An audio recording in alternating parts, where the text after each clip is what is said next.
Breaking news చూసిన మోదీ ప్రభుత్వానికి big shock తగిలింది. ఎలక్టోరల్ బాండ్లపై సుప్రీంకోర్టు సంచలన తీర్పునిచ్చింది.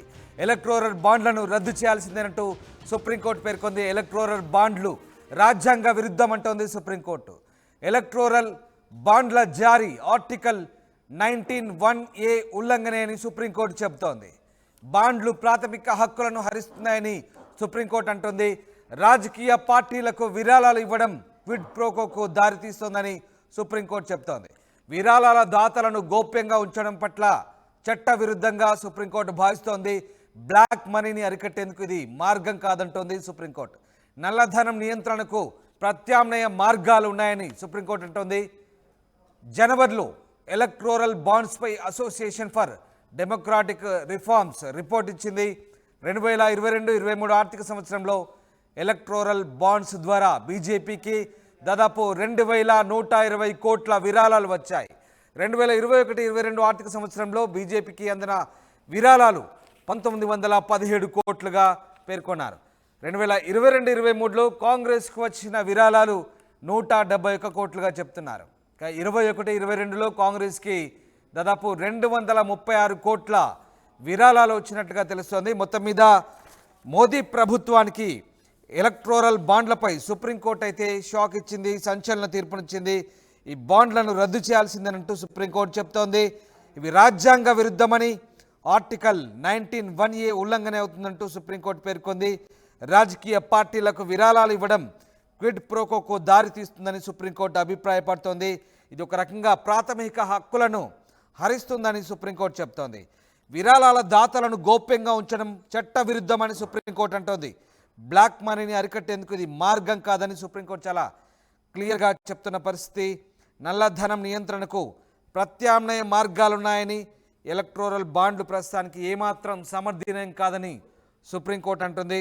మొత్తం మీద అసోసియేషన్ ఫర్ డెమోక్రాటిక్ రిఫార్మ్స్ ఇచ్చిన రిపోర్ట్ ఆధారంగా ఈ రాజకీయ పార్టీల విరాళాలకు సంబంధించి పూర్తి వివరాలు బయటపడ్డాయి. అయితే ఇప్పుడు ప్రస్తుతానికి సుప్రీంకోర్టు దీనిపై సంచలన తీర్పునిచ్చింది. దీనికి సంబంధించిన తీర్పు ప్రస్తుతం సుప్రీంకోర్టులో నడుస్తోంది. ఇక దానికంటే ముందు ఒక్కసారి మా ప్రతినిధి కృష్ణమోహన్ దగ్గరికి వెళ్దాం. కృష్ణమోహన్ లైవ్లో అందుబాటులో ఉన్నారు. కృష్ణమోహన్, ముఖ్యంగా ఒక్కసారి చీఫ్ జస్టిస్ మాట్లాడుతున్నారు, అది లైవ్లో చూద్దాం. మళ్ళీ మీ దగ్గరికి వస్తాను కృష్ణమోహన్. ఒక్కసారి చీఫ్ జస్టిస్ మాట్లాడుతున్నారు, అది ప్రత్యక్ష ప్రసారం ద్వారా చూద్దాం. Financial contribution to a political party would lead to quid pro quo arrangements because of the close nexus between money and politics. Quid pro quo arrangements could be in the form of introducing a policy change or granting a license to the person making financial contribution to the political party in power. The electoral bond scheme and the impugned provisions, to the extent that they infringe upon the right to information of the voter by anonymizing contributions through electoral bonds, are violative of Article 19(1)(a). We have applied the proportionality standard to determine if the infringement of the right to information is justified. Issue 2. Whether the infringement of the right to information of the voter is justified for the purpose of curbing black money in the electoral process. The right to information under Article 19(1)(a) can only be restricted based on the grounds stipulated in Article 19(2). The purpose of curbing black money is not traceable to any of the grounds in Article 19(2). We have applied the subsequent prongs of the proportionality standard, even assuming that curbing black money is a legitimate purpose for restricting the right to information of voters. Immediately preceding the financial year 2016-17, in which the electoral bond scheme was introduced, 81% of the contributions, rupees 580.52 crores, were received by political parties through voluntary contributions. Since the amount of voluntary contributions is not regulated, it allowed the circulation of black money. However, after the introduction of the electoral bond scheme, 47% of the contributions were received through electoral bonds, which is regulated money. The Union of India submitted that providing anonymity to the contributors incentivizes them to contribute through the banking channels. Assuming for the purpose of hypothesis that the Union of India is right on this prong, what it urges is that non-disclosure of information about political expenditure has a rational nexus with the goal, that is curbing black money or unregulated money. However, we are of the opinion that the third prong of the proportionality standard that is, the least restrictive means test is not satisfied. The electoral bond scheme is not the only means for curbing black money in electoral financing. There are other alternatives which substantially fulfill the purpose and impact the right to information minimally when compared to the impact of electoral bonds on the right to information. On an overall balance of the impact of the alternative means on the right to information and its ability to fulfill the purpose, for contributions below 20,000 rupees, contributions through other means of electronic transfer is the least restrictive means. For contributions above 20,000 rupees, contributions through electoral trust is the least restrictive means. Thus, the infringement of the right to information is not proportionately justified for the purpose of curbing black money and electoral financing. Issue 3. Whether the infringement of the right to information of the voter is justified for the purpose of protecting donor privacies. Two issues arise for our consideration. A, whether the fundamental right to informational privacy recognized by this court in Justice K.S. Puttaswamy, 9 judges, includes information about a citizen's political affiliation.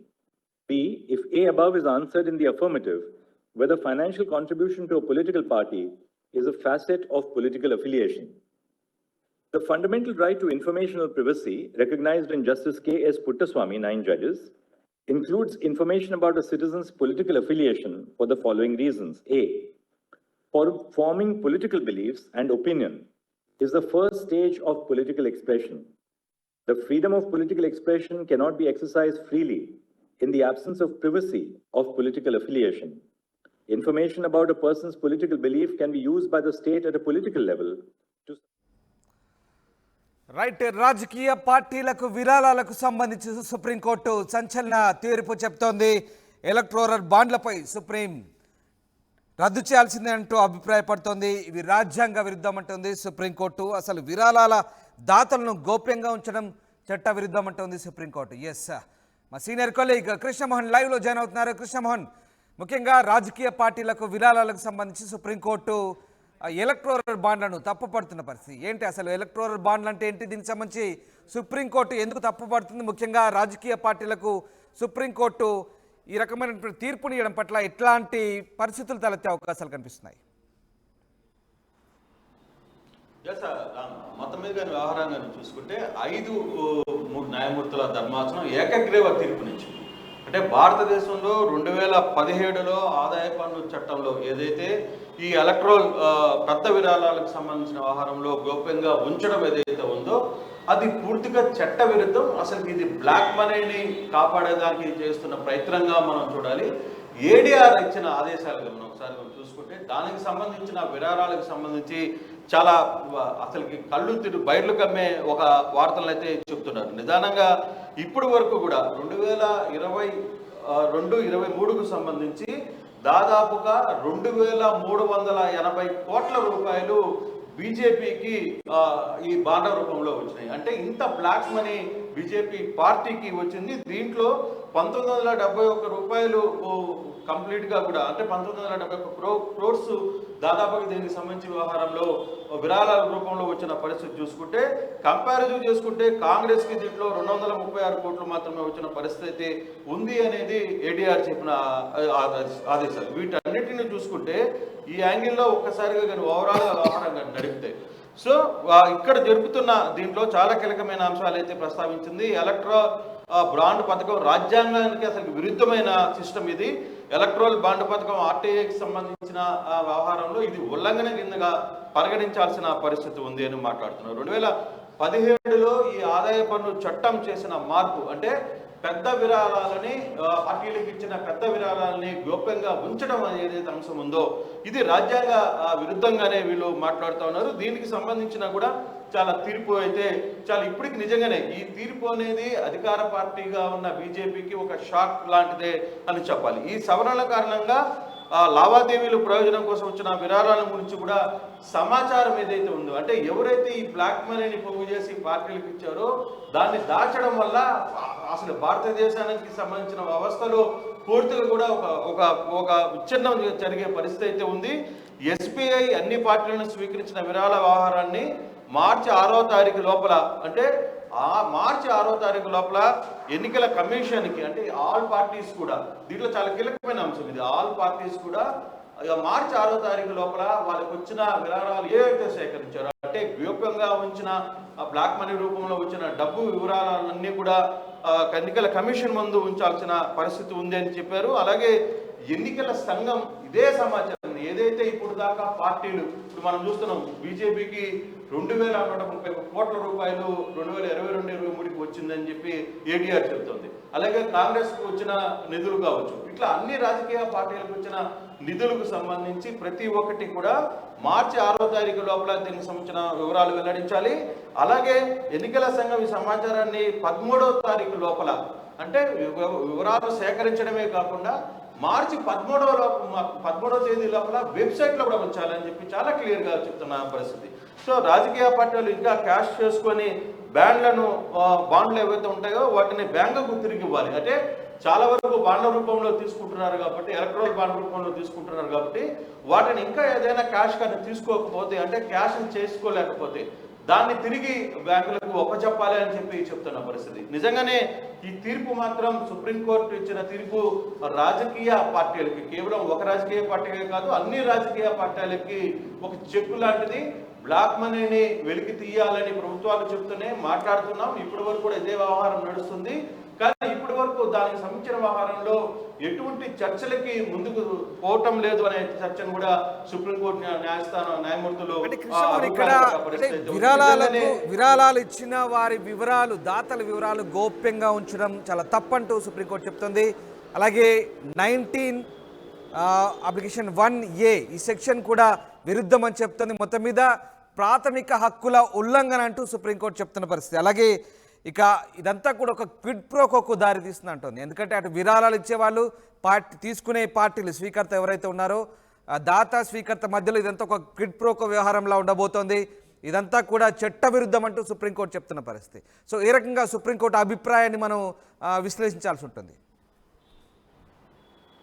Sir డెఫినెట్గా, అంటే ఇప్పుడు వరకు కూడా రాజకీయ పార్టీలు తీసుకుంటున్న విరాళాలు నిజంగా ఇది ఎంత మొత్తంలో తీసుకుంటున్నారు, ఏ రూపంలో ఇస్తున్నారు, ఎవరెవరు ఇస్తున్నారు, ఇంత పెద్ద డబ్బులు, ఇన్ని కోట్ల రూపాయలు, అంటే ఒక రాష్ట్రాన్ని, ఒక బడ్జెట్ నడిపే అంత వ్యవస్థ ఉన్న ఇంత డబ్బులు పార్టీల దగ్గరికి ఎలా వస్తున్నాయి, ఏ రూపంలో వస్తున్నాయి, ఎందుకు ఎలక్ట్రల్ బాండ్ రూపంలో, ఏదో 19/1 ఆర్టికల్ దాని కింద ఇవ్వాలనుకున్నారు. ఇది 2017లో చట్టం కింద పెట్టారు. కానీ ఇది ఆదాయ పన్ను చట్టంలోకి తీసుకుని వచ్చిన తర్వాత చాలా రాజకీయ పార్టీలకి అది లబ్ధికి చేకూర్చే పరిస్థితి ఉంది. కానీ ఏడీఆర్ సంస్థ కోర్టుని ఆశ్రయించిందో దాని మీద తీర్పును వెల్లడిస్తూ ఈరోజు ఇచ్చిన తీర్పును మాత్రం నిజంగానే చాలా అంటే హర్షించాల్సిన తీర్పు ఇది.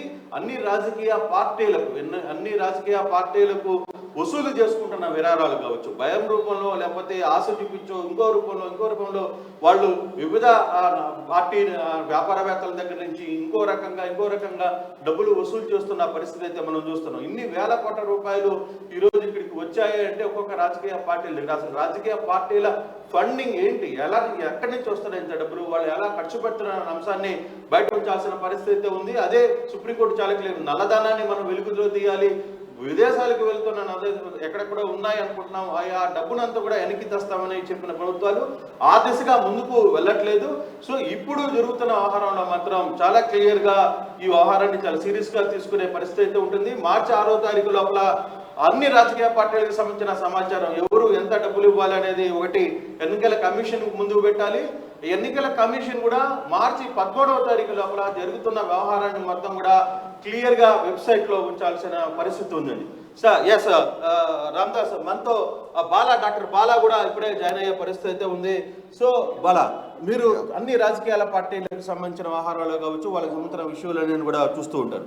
కానీ ఈరోజు సుప్రీంకోర్టు ఇచ్చిన తీర్పు మీరు ఒక లాయర్గా ఎలా చూస్తారు? అంటే ఈరోజు నిజంగానే ఈ తీర్పు ఒక సంచలనమైన తీర్పుగా చూడొచ్చా మనం? నేను దీని మీద చాలా రోజుల నుంచి చాలా పొలిటికల్ పార్టీలకు కావచ్చు, కామన్ మ్యాన్కి కావచ్చు దీని మీద అవగాహన తీసుకురావడం కూడా జరిగింది. ఎందుకంటే ఒకటి, ఇలాంటి బాండ్స్ని తీసుకొచ్చి ట్రాన్స్పరెంట్ చేయడంలో మనకు ఆర్టికల్ 19 ప్రొవైడ్ ఏదైతే చేసిందో, ఎలక్షన్ కమిషన్ ఆఫ్ ఇండియా, అదే representation of people act, free and fair elections అంటే everything should be in transparent. ఇది ఎందుకు జరిగిందంటే ప్రధానమైన పొలిటికల్ పార్టీలు ఏవైతే ఉన్నాయో వాళ్ళకి కొన్ని ఇష్యూస్ వచ్చాయి. ఆ పొలిటికల్ పార్టీకైనా ఈ పొలిటికల్ పార్టీకైనా సేమ్ కంపెనీలు, సేమ్ కార్పొరేట్ వ్యవస్థలు, లేకపోతే సేమ్ వ్యక్తులు డొనేషన్ ఇవ్వడం వల్ల ఇది కాంట్రిబ్యూషన్ రిపోర్ట్ అనేది ఎలక్షన్ కమిషన్లో ప్రతి పొలిటికల్ పార్టీ కూడా సబ్మిట్ చేయాల్సి ఉంటుంది. ఈ సబ్మిట్ చేసే క్రమంలో ఏమైపోయేదంటే మీకు 20,000 రూపాయల పైచిలకు ఏదైతే డబ్బులు ఉంటాయో, 2 లక్షలకు పై దాటిన డబ్బులు ఏవైతే ఉంటాయో వాటి యొక్క disclosures, pan card number, company details ఇవన్నీ ఇచ్చేటప్పుడు మీకు ఆన్లైన్లో కనిపించేసరికి ఆ యొక్క కంపెనీలు ఈ పార్టీకి ఆ పార్టీకి సపోర్ట్ చేస్తున్నాయని చెప్పేసి ఈ పొలిటికల్ పార్టీలు రైవల్ ఎక్కువ క్లెయిమ్స్ చేయడము, లేకపోతే వీళ్ళు కక్షపూరితంగా లేకపోతే ఇష్యూస్ వస్తాయి, రేపటి రోజున ఎక్కువ స్పాన్సర్ చేశారు, లేకపోతే పొలిటికల్ వెంటనే పెట్టుకుని ఆ కంపెనీ మీద రేపు పవర్లోకి వచ్చాక ఇష్యూస్ జరుగుతున్నాయని చెప్పేసి అని అప్పట్లో గవర్నమెంట్, కాంగ్రెస్ గవర్నమెంట్ మారిన తర్వాత ఇమీడియట్గా బీజేపీ గవర్నమెంట్ వచ్చి చేసింది ఏంటంటే కంపెనీస్ యాక్ట్ డెఫినేషన్ ని కూడా మార్చింది. ఎందుకు కంపెనీస్ ఎందుకు ఇది మార్చింది అంటే ఇది సుదీర్ఘంగా దీని మీద కేసు కూడా నచ్చింది. ఫారెన్ కాంట్రిబ్యూషన్స్ ఏవైతే ఉన్నాయో ఈ ఫారెన్ కాంట్రిబ్యూషన్స్ తీసుకొని companies representation of people act ప్రకారం వైలేషన్ అవుతుంది అని చెప్పేసి అని దాని యొక్క స్లైడ్ కంపెనీ యొక్క డెఫినేషన్ని మార్చి వాళ్ళ యొక్క ఇన్వెస్ట్మెంట్ ప్రపోజల్స్ని, పర్సంటేజెస్ని మార్చి అది పర్వ్యూలోకి రాదు అని చెప్పేసి అని తీసుకొని ఆ కేసుని కొట్టవేయడానికి ఏకంగా పార్లమెంట్లోనే బిల్లును చేసి కంపెనీ యాక్ట్ని మార్చారు. అదేవిధంగా ఇన్కమ్ ట్యాక్స్ కొన్ని ఫైనాన్స్ లాస్కి సంబంధించిన సెక్షన్స్ని మార్చారు. ఇవన్నీ మార్చుకొని ఈ ప్రధానమైన పార్టీలు ఏం చేశాయంటే డబ్బులు ఏ విధంగా తీసుకోవాలి, ఫారెన్ డబ్బులు ఏ విధంగా తీసుకోవాలి, లోకల్లో డొమెస్టిక్ డబ్బులు ఏ విధంగా తీసుకోవాలి, తీసుకొని ఏ కంపెనీ ఇచ్చే డబ్బులు ఎవరికి తెలియకుండా గోప్యంగా ఎలా ఉంచాలి అన్నదానికి వేసుకున్న ఒక ప్రీ ప్లాన్డ్ గేమ్ ఇది. ఈ ప్రీ ప్లాన్డ్ గేమ్లో ఏమైపోయిందంటే బీజేపీ పార్టీ సక్సెస్ అయింది. ఎలా సక్సెస్ అయిందంటే ఒక స్కీమ్ని తీసుకొచ్చి ఎలక్ట్రల్ బాండ్ అనే పేరుని తీసుకొచ్చి దాని డీటెయిల్స్ అన్నీ ఎలక్ట్రల్ బాండ్స్ ఎవరు కొనాలి, ఎవరెవరు కొంటారు, వాళ్ళ డీటెయిల్స్ ఏంటి అనేది ఇదివరకు బయట ప్రజలకు తెలిసేది. ఆ ప్రజలకు తెలియకుండా దానికి 15 days టైం పెట్టి ఎలక్ట్రల్ బాండ్ ఓన్లీ మీరు బ్యాంకులో వెళ్ళి తీసుకొని ఆ బ్యాంకులో మీరు బాండ్ ఇవ్వగానే ఏ పొలిటికల్ పార్టీకి అయితే ఇస్తారో ఆ ఎలిజిబిలిటీ ఉన్న పొలిటికల్ పార్టీ వితిన్ 15 days బ్యాంకులో డబ్బులు డిపాజిట్ చేసేసుకుంటే వచ్చేస్తుంది. మీరు డిస్క్లోజ్ చేయాల్సిన అవసరం లేదు. జస్ట్ కాంట్రిబ్యూషన్ డిపాజిట్లో ఎలక్ట్రల్ బాండ్ నెంబర్ సో అని ఇస్తే చాలు. దీంట్లోనే ఇక్కడ ఈ ప్రాసెస్ లోనే మనకు అందుతున్న సమాచారం 61% ఎలక్ట్రల్ బాండ్ కింద దాదాపుగా బీజేపీకి 22-23 సంవత్సరానికి గాను 2,121 కోట్లు వచ్చింది. ఇంకా ఈ అమౌంట్ చాలా తక్కువ మీరు చెప్పేది. ఇదే కాకుండా ఎలక్ట్రల్ బాండ్స్ రూపంలో బీజేపీ పార్టీ ఉన్న ఇప్పుడు ప్రెసెంట్ ఏదైతే ఉందో వీళ్ళు కొన్ని ఎలక్ట్రల్ ట్రస్ట్ అని ఉన్నాయి. ఇది ఇంకా తెలియదు, ఇది జనానికి బహిర్గతం తెలియదు. ఇప్పుడు ఈ సుప్రీంకోర్టు జడ్జ్మెంట్ వచ్చింది కాబట్టి ఓన్లీ మనం ఎలక్ట్రల్ బాండ్ల గురించి మాట్లాడుతున్నాం. అయితే ఎలక్ట్రల్ ట్రస్ట్ అని కొన్ని ఉన్నాయి. ఈ ఎలక్ట్రల్ ట్రస్ట్ యొక్క విధి విధానాలు ఏముంటాయి, వాళ్ళ పని ఏంటంటే జనాల దగ్గర నుంచి డబ్బులు కలెక్ట్ చేయడం, పొలిటికల్ పార్టీకి ఇవ్వడం, ఇదే వాళ్ళ పని. ఇంకొక యాక్టివిటీ వాళ్ళకు ఉండదు. ఇవి కూడా ఇన్కమ్ ట్యాక్స్ సబ్మిట్ చేస్తాయి ఏ పార్టీకి ఎంత ఇచ్చామని చెప్పేసి. ఆ పొలిటికల్ పార్టీలకి వీళ్ళు ఎలక్ట్రల్ ట్రస్టులు చేయాల్సింది ఏంటంటే ప్రతి పొలిటికల్ పార్టీకి, చిన్న తరహా పొలిటికల్ పార్టీ కావచ్చు, రిజిస్టర్ అన్రికగ్నైజ్ పొలిటికల్ పార్టీ కావచ్చు, రేపో మాపో పెట్టుకొని ఇప్పుడు వచ్చిన పొలిటికల్ పార్టీకి వీళ్ళు ఫైనాన్షియల్గా సపోర్ట్ చేయడం పోయి ఆబ్జెక్ట్ అది. అయితే వీళ్ళు చేయడం ఏంటంటే ప్రధానమైన పొలిటికల్ పార్టీలకి ఆ ఫండ్స్ని సపోర్ట్ చేయడము, కంపెనీస్తో మాట్లాడడము, సీట్లు బేరాలు తెచ్చుకోవడము, వేల కోట్ల రూపాయల ఎలక్ట్రల్ బాండ్ రూపంలో తీసుకొచ్చి ఆ కంపెనీ రూపంలో తీసుకొచ్చి ఈ విధంగా డిపాజిట్లు చేసి దాన్ని డిస్క్లోజ్ చేయకుండా రైట్ టు ఇన్ఫర్మేషన్ యాక్ట్ని వైలేట్ చేయడమే, కాన్స్టిట్యూషన్ ఆర్టికల్ 19ని వైలేట్ చేయడమే, ఇన్కమ్ ట్యాక్స్ ప్రకారం కూడా free and transparency of financial స్టేట్మెంట్స్ని వాటిని కూడా వైలేట్ చేయడమే, రిప్రజెంటేషన్ ఆఫ్ పీపుల్ యాక్ట్లో ఫ్రీ అండ్ ఫెయిర్ ఎలక్షన్స్లో ఏదైతే మనకు డిస్క్లోజ్ ఇన్ఫర్మేషన్ ఉంటుందో ఆ డిస్క్లోజ్ ఇన్ఫర్మేషన్ కూడా వైలేట్ చేయడమే అని చెప్పేసి ఈరోజు యునానమస్గా 5 మంది కలిసి ఉన్న జడ్జెస్ ఏదైతే బెంచ్ మనకుందో ఆ బెంచ్ యునానమస్గా దీన్ని రిజాల్వ్ చేసింది. ఇది ఓవరాల్ చూసుకుంటే డాక్టర్ బాలా క్లియర్ గా చెప్తున్న పరిస్థితి జరుగుతున్న అంటే ఒక పొలిటికల్ గేమ్స్ ఆడుతున్న ఒక దీన్ని ఈరోజు సుప్రీంకోర్టు నిషేధం విధించింది. మార్చి 6వ తారీఖు లోపల పూర్తిగా నిధులకు సంబంధించిన లెక్కలన్నీ కూడా ఎలక్షన్ కమిషన్ ముందు ఉంచాలి. 17వ తారీఖు లోపల ఎలక్షన్ కమిషన్ ఈ లెక్కలన్నింటినీ కూడా వెబ్సైట్ లో ఉంచాలని చెప్పిన పరిస్థితి ఉంది రామ్దాస్. సో ఓవరాల్ గా ఇంకా పూర్తి జడ్జిమెంట్ రాలేదు కాబట్టి జడ్జిమెంట్ ఇంకా నడుస్తోంది. ఈ వ్యవహారంలో సుప్రీంకోర్టు విధించిన ఈ రోజు తీర్పు మాత్రం చాలా వరకు కూడా చాలా సంఘాలకి చాలా మంది వ్యక్తులకి హర్షిస్తున్న పరిస్థితి మనం చూస్తున్నాం Ramdas. Right thanks for the update Krishnamohan. ఇది మొత్తం మీద రాజకీయ పార్టీలకు వచ్చే విరాళాలకు సంబంధించి గోప్యతను సుప్రీంకోర్టు తప్పుపట్టింది. ఇదంతా కూడా క్విడ్ ప్రోకోకు దారితీస్తుందంటూ సుప్రీంకోర్టు అభిప్రాయపడింది. అలాగే ఇన్కమ్ ట్యాక్స్, అలాగే పబ్లిక్ రిప్రజెంటేటివ్ యాక్ట్, అలాగే దాంతోపాటు కంపెనీ లా, దీనికి సంబంధించినటువంటి రాజ్యాంగ సవరణ ఏదైతే చట్టాల్లో ఉన్నటువంటి సవరణ ఏదైతే ఉందో ఇదంతా కూడా రాజ్యాంగ విరుద్ధం అంటూ సుప్రీంకోర్టు అభిప్రాయపడింది. ఓవరాల్గా ఈ అంశాలన్నింటి కూడా ఎలక్షన్ కమిషన్ తన వెబ్సైట్లో పొందుపరచాలంటూ సుప్రీంకోర్టు చెప్తున్న పరిస్థితి. మొత్తం మీద పిటిషనర్లు కూడా దీనికి సంబంధించి మాట్లాడారు. ఒకసారి ఏం మాట్లాడారు చూద్దాం. मैं चाह रही थी जब ये स्कीम आई थी तभी से ये जो है असंवैधानिक थी और उसने कोर्ट ने भी उस बात को माना और मैं बहुत खुश हूँ कि आज ये स्कीम रद्द हुई है। सुप्रीम कोर्ट ने ये भी कहा कि सूचना के अधिकार का जो अनुच्छेद 19 से है उसका उल्लंघन करता है अगर पार्टियां ये नहीं बताती हैं कि उनको फंड जो है पैसा कहाँ से मिला है। Yes definitely right to information जो हमारा एक्ट है वो हमें अधिकार देता है कि हर 1 रुपए भी जो डोनेट हो रहा है वो कहाँ से आ रहा है और अगर वो डिस्क्लोज नहीं होता है तो निश्चित रूप से ये उल्लंघन है। नागरिकों को ये भी जानने का अधिकार है कि पॉलिटिकल पार्टियों को पैसा कहाँ से मिला है और कहाँ जा रहा है। सुप्रीम कोर्ट एक बड़ी टिप्पणी भी की, इस टिप्पणी को आप कैसे देखती हैं? जी देखिए, मैं इसको बहुत फेवर में देखती हूँ और मुझे बहुत खुशी है कि इस तरीके से सुप्रीम कोर्ट समझ रहा है हमारे बात को और पूरे मुद्दे मेरे माने गए हैं। मैं इस बात से बहुत खुश हूँ। Ma'am, how do you see the supreme court verdict on electoral bonds? It is a big victory for us because we demand it should be cancelled the electoral bond and it's done today. काफी time से लड़ रहे थे।